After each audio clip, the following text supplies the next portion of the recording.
What up, Fight World? It's your boy Ego, and I'm back with some more boxing. Back with my segment Ego Rumor Mill, and rumor has it that Danny Garcia is going to face Andre Berto, and it's being finalized for the Barclays September 24th.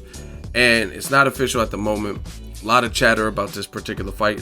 I've made previous videos or talked about it in some of my past videos because the rumor has been going on for a while. I think right after Victor Ortiz lost to Berto in the rematch, there's been chatter, and Danny Garcia actually called that fight. I was at that fight, Berto versus Ortiz 2, live. Now, I want to give my thoughts, and with new media, as I always do, I don't only tell you my opinions, I also show you what I'm talking about.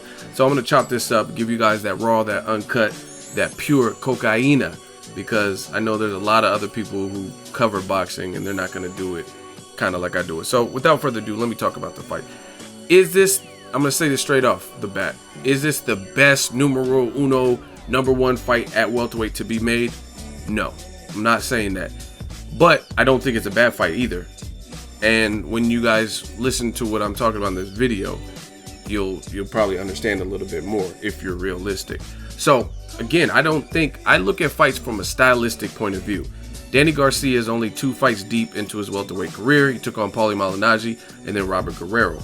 So Berto coming off of his first loss, avenging that first loss to Victor Ortiz, and doing what Victor Ortiz couldn't do to him, which is stop him in the first fight. That is the momentum he carries into this fight. And the reason that I think that's important is because boxing is psychological. You look at guys like Berto or even Miguel Cotto. We'll use Cotto. Cotto, his first career loss was to Antonio Margarito, who arguably cheated in that fight too. And it was later caught in the Shane Mosley fight that he was using loaded hand wraps. Now, by Cotto pretty much sending Margarito, even though he came back and now he's fighting Canelo's brother, I was barn ready, Ramon Alvarez, but it sent him into a retirement for a period of time. And Cotto was just targeting that eye that Pacquiao damaged so badly when he broke his orbital, right? You got to know your boxing to keep up. And Cotto believes that Margarito didn't win fair and square, and they talk about this on the HBO Face Off. You guys can YouTube it. So by defeating Margarito fair and square, he knew the wraps weren't loaded because of all the pressure Margarito had from the Mosley being exposed in that fight with the loaded wraps, then getting stopped by Mosley, then getting his eye socket bashed in by Pacquiao and serving the suspension and all that. Cotto beat him and he was vindicated. And I think that's the same that Berto felt, because this is the guy, when Berto was undefeated, he was being praised by HBO, and he stepped up and fought a guy like Victor Ortiz. They traded knockdowns, but Victor Ortiz won that fight fair and square. So I think that's haunted Berto. And he even said that after the fight, that he feels good. He had to bring the uppercut out of retirement, and he stopped Victor Ortiz. You can say Victor Ortiz is a quitter, he's done or whatnot. I was at that fight live. Out of all the times for Victor Ortiz, I don't think he quit in that particular fight. Luis Collazo, that was sketch. Fights like Mayweather, that was sketch. Like, I don't know if he could have got back up or couldn't, but it looked like he could have. I think he was genuinely hurt in the Berto fight. So that's just a little backstory with this. Stylistically, I look at the matchup. I don't think it's a bad matchup. Again, Danny Garcia is just acclimating to the welterweight division. It's his second fight, right? And he's going in against a guy who has speed, a guy who has the momentum and avenged his first career loss in his last fight. And before that, he lost to Mayweather, which everyone loses to Mayweather. Before that, he stopped Josecito Lopez and I think Chambers or something like that. So Berto's not really doing bad for himself since the Soto Caras fight. And you got to keep in mind, he showed heart in that fight. He almost stopped Soto Caras in one of those rounds with one arm, right? And he didn't get knocked out until the 12th round. So a lot of people give Berto a bad rap because of the Ortiz fight and the Soto Caras fight, and maybe even the Guerrero fight as well. But you got to look at the heart that was showed, that was displayed. He went the distance with Guerrero, and he was hurt in the first round or two, right? Guerrero was mauling him. And then same thing with Soto Caras. He had one arm, and he was fighting back, and he even hurt Soto Caras, and he didn't get stopped until the 12th round. And I mean, it's neither here nor there, but I honestly don't think he would have lost to Soto Caras at that time if his arm didn't give out in the middle of the fight and terror or whatever happened. That's just my personal opinion. So again, I don't think it's a bad stylistic matchup. Danny Garcia is a good counterpuncher. He has power. He's in a new division. Good with his timing, very good with his timing, slow feet, and speed has troubled him in the past. Amir Khan, guys like Lamont Peterson who are athletic, and then also guys like Zab Judah in those championship rounds versus Danny Garcia. Not a bad stylistic matchup. Now, what people will do is tell you, oh, this is the worst stylistic matchup. Now, I don't know what it is about Danny Garcia, but a lot of people just rag on this man. I don't know if it's from the Soul Rod Salka fight. I made videos speaking out. I did a video, Al Heyman's ruining boxing, at that time, because I was like, why is this Salka fight being made? You know what I mean? I speak my mind. And that was one fight, though. Like, people act like Danny Garcia, I don't know what it is, why they target him like he's just so hated off of one fight. You can look at anyone with a big name, and I guarantee you they have a fight that they shouldn't have fought at some point, right? So this is Danny Garcia's box rec. He's undefeated, 32-0, 18% or 18 knockouts, no draws, and he has a good resume. He's been in there with the likes of Mike Arenadas, Nate Campbell, Kendall Holt, Eric Morales twice, a first-round Hall of Famer, Amir Khan. And see, this is the thing. Danny Garcia has been in there in fights he was brought in as the challenger or brought in expected to lose. Eric Morales, when Morales was a champion at that time. Amir Khan, they were talking about making Amir Khan versus Floyd Mayweather, because I think Mayweather had just got out of jail after the Cotto fight or something like that, and he knocked Khan out, so that spoiled those plans in that party. Then he came back, per rematch clause, knocked Eric Morales out in devastating fashion, spun him around, beat Zab Judah, a name. Lucas Matisse had been running through with Jose. He stopped Lamont Peterson in about 3 rounds, and he also fought Humberto Soto. People said Matisse was going to knock Danny Garcia's head off. It just was not the type of fight where Garcia could look good or win. Then there's questionable wins like the Herrera-Peterson fight. However, he still fought those guys, right? Robert Guerrero, Paulie Malignaggi. So I don't really see what it is about Danny Garcia where people act like he just is a cherry picker. You know what I mean? All I see is like, oh, Danny Garcia, the cherry picker. And in my honest opinion, he also fought Ashley Theophane before Broner. My honest opinion, Danny Garcia in the 30 and under crew has the best resume at welterweight. Errol Spence, you look at guys like Sammy Vasquez, you look at Keith Thurman, Sean Porter. I mean, those guys, their resume is getting up there. But in the 30 and under crew, his resume is one of the best, like of who he's fought and who he's beat. You know what I'm saying? Things like that. It just, I mean, I don't understand. Kell Brook, who's Kell Brook fought? He's going to fight Gennady Golovkin, which I'm going to later get into, but he hasn't fought him yet. So we have Sean Porter, Kell Brook's best victory, Carson Jones twice, Sinchenko. You know what I mean? Kell Brook's resume is not stellar. Jojo Dan, Kevin Bezier. Oh shit, it's Kevin Bezier. So I don't understand this hoopla about Danny Garcia. Like, all he does is cherry pick. His resume is pretty deep for his age. He's, how old is he? 28, and he's been in there with all the names I just mentioned. Now, let's break it down, because again, with new media, I don't just tell you this. Some people are like, oh, this is still a shitty fight. This is where I get to school some of the people that are going to say this.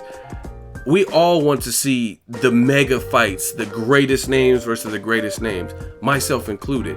But you have to be realistic. Now, this is what I do for a living. I don't work for somebody else. I don't have another job. This is what I do. I cover boxing. I'm not saying that to brag or gloat. I'm telling you simply because that means I'm in tune with what's going on, because I probably reported about it. I probably wrote articles about it, things of that sort, right?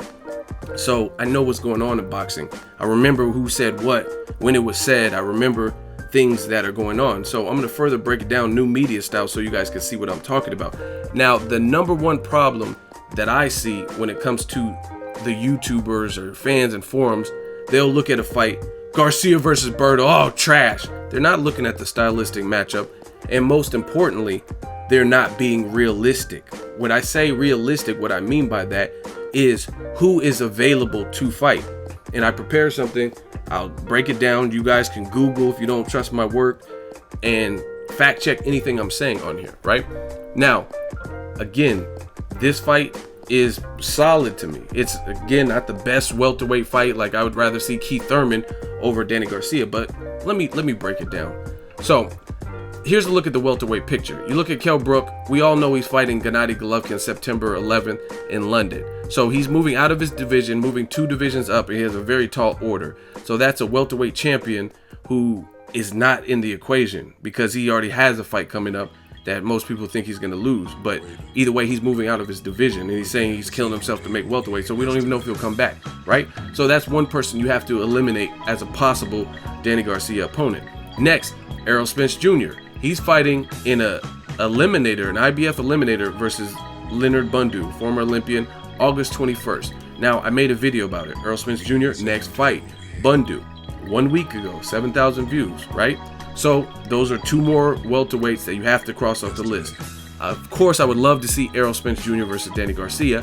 However, he's fighting on August 21st, so that won't work. Manny Pacquiao. Now, this was a potential fight. Bob Arum said he didn't negotiate, but Danny Garcia said he got an offer from someone on Pacquiao's side. They offered him $3 to $4 million, right? This is the thing I don't understand about what Bob Arum says. He said, oh, I never talked to him, or we never reached out to him for a Pacquiao fight, only Broner. But this is the thing. That means he should be a candidate. If you didn't offer Danny Garcia $3 to $4 million and he turned that down and gave you a counter offer, then why aren't you looking at him for a particular potential opponent for Pacquiao? They just moved on and took Broner and Garcia out of the equation, and it doesn't look like they're even looking at Keith Thurman for Pacquiao. They narrowed it down and said Crawford postal winner, which we know is Crawford because that fight happened. I covered that fight. So he said Crawford postal winner or Jesse Vargas. Those are the names that it had trickled down to, right? So for whatever reason, Arum's saying they never offered him anything, but Danny Garcia has a different tale. He said someone from Team Pacquiao offered him $3 to $4 million. Some people said he priced himself out. You got to look at what the fight was generated. I made several videos about this. I think the fight would generate a lot of money based on the names if Pacquiao fought Broner or Danny Garcia, and Pacquiao would stand to gain a lot of money. So you have to look at it if it's fair to only take $3 to $4 million. Now $3 to $4 million versus anybody else, that's not a mega pay-per-view fight. That's great money. But if you're going to generate and help generate a ton of money for Pacquiao and his side, but you're not getting enough of the pie, then I do understand that. So needless to say, that deal fell through. You also look at other top-ranked guys, Jesse Vargas, Timothy Bradley. Now, the reason I'm not really considering them is because I have yet to see Heyman and Bob Arum work together on a fight that wasn't mandated by like a sanctioning body. Like, oh, this is someone's mandatory and they have to fight. So I'm not really considering any of those opponents for Danny Garcia at the moment until I see them put together a big fight that they didn't have to put together, like Pacquiao versus Broner, Pacquiao, Danny Garcia. There's Danny Garcia and Pacquiao don't have to fight, but we would like it as fans, right? There's no WBC is saying Garcia has to fight Pacquiao next. So that's my point. So those are more opponents that you can't really consider at the moment for Danny Garcia.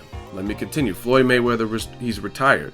And until otherwise proven, until he actually officially makes a comeback, then those aren't people that we're going to consider. Because he said he's retired, so I can't just say, oh, he should have fought Floyd. And then furthermore, when I did videos about Floyd possibly fighting Danny Garcia, they said it was a cherry pick. So it doesn't sound like people want to see that fight anyway. So moving on, Sean Porter. Now Porter's, I was at their facility, at their gym. Shout out to the Porters. They just announced that they're opening their own production company, or promotional company, I guess you could say. And the names they're looking at is Ruslan Provodnikov, John Molina Jr., or Timothy Bradley, right? They said they don't have an opponent yet, but those are the guys they're looking at. They didn't call out Danny Garcia, didn't mention him, so I have no choice but to move on because they didn't say it. They said we'll fight anybody, but Danny Garcia wasn't the person that they mentioned. That's another good fight, though. So I'm not going to really consider Porter. See how the list keeps trickling down? Sammy Vasquez Jr., he just lost. He lost to Felix Diaz, who I don't think is even a full-fledged welterweight. He's a smaller name and is not a full-fledged welterweight. Because when he fought Lamont Peterson, he was at 143, and I thought he was campaigning at 140. We can actually do a quick check because that's what new media does. I don't just say this stuff. I also back it up and show you what I'm talking about, right? So let me see what he's been fighting at. I guess maybe he has been fighting at welterweight. He's 5'5". Damn, I don't know he's that short. Well, they have him listed at welterweight, but either way, I don't think he's a big name. I don't think he's a big enough name, so he's going to generate a good crowd. He's a good fighter. I like watching him, but I mean, you look at the business. That fight, does that really make sense over Berto in terms of star power and name? 42% knockout. He looked good versus Sammy Vasquez. I just don't think he's a good big name. 5'5", southpaw. You know what I'm saying? Is that going to fill out the Barclays more than a Berto name? That, to me, I don't know. It could be a scrappy fight, could be a good fight, but the business doesn't really. And I don't always just say, oh, the person's name's too small, like some of you guys. When it comes to like Leo Santa Cruz, or Frampton or Quigg fighting Rigondeaux. Oh, Rigondeaux doesn't have a big enough name. I don't think Felix Diaz is in that same conversation, and he's not a champion like Rigondeaux was. Moving on, Luis Collazo, he's out with an injury. He pulled out a Sammy Vasquez fight, torn calf muscle. Eliminate him. Robert Guerrero, he's fighting David Peralta August 27th. Plus, he already lost to Danny Garcia in January. That's another opponent you have to rule out. Amir Khan is out for the remainder of 2016 per Virgil Hunter, and that was some kind of hand injury he sustained when he got knocked out in the Canelo fight, right? Somewhere in the course of that Canelo fight, he hurt his hand, had surgery. He's wearing a cast. You can go look on his Twitter and see those pictures of him with some kind of cast. Plus, he already lost to Garcia before. Adrian Broner. Now, I would love this fight, Adrian Broner versus Danny Garcia, but he has a bit of legal trouble. He is currently in jail until approximately August 17th, I believe is his exact release date. So if Danny Garcia is to fight September 24th and Broner's in jail till August 17th, you guys do the math. I'm not the smartest brother in the world, but that's about a 4.5 to 5 week training camp for a mega fight. Is that realistic? Broner being in jail, getting out on the 17th of next month, and having less, you know what I mean, like a couple days over a month to prepare. So about 4.5 to 5 weeks to prepare for a mega fight, and he already has 2 losses. I mean, I don't know if he would even want that type of pressure to fight Danny Garcia under those conditions. Now, you look at Marcos Maidana. He's obese, hasn't fought in 2 years. Last fight was against Floyd Mayweather in a rematch, September 13th, 2014. We don't know if he can make welterweight. He hasn't committed to a return. So, as you guys can see, I'm going down the welterweight picture with you guys to see all the names and who makes sense and why they do or don't make sense right now for September. Then the other person I could think of was Josito Lopez, who hasn't fought since last year, and he lost 4 of his last 8 bouts, right? So when you look at all these things considered, Berto is not not bad fight, you know what I'm saying? Like, who else is he going to fight by September? That's my honest question.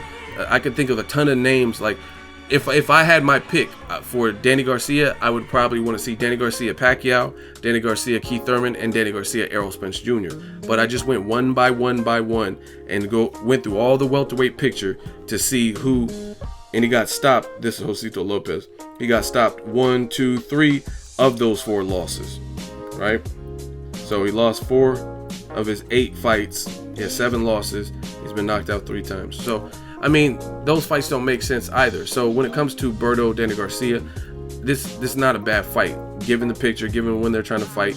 And if Danny Garcia wins, then he may be in line for like a Floyd Mayweather late fight this year or something like that. But it's not a terrible fight stylistically. It'll definitely do better numbers than like a Felix Diaz or something like that, who would be a good scrappy fight, but he doesn't really have a name like a Berto that's going to be as marketable that you would want. Do you honestly think they would do all access corner to corner or something in detail about Danny Garcia versus Felix Diaz? You know what I mean? They're going to waste the production value or cost or whatever on that. It just doesn't seem likely. So this is not a bad fight. A lot of people are going to tell you otherwise and say, oh, this is garbage. Oh, you just love PBC or whatever people got to say. But you tell me who you want to see him fight that is available. That's what it all boils down to. Availability. Errol Spence has a fight. Kell Brook has a fight. And you got to keep going down the list, right? So a lot of people who want to play matchmaker and say, oh, this fight sucks.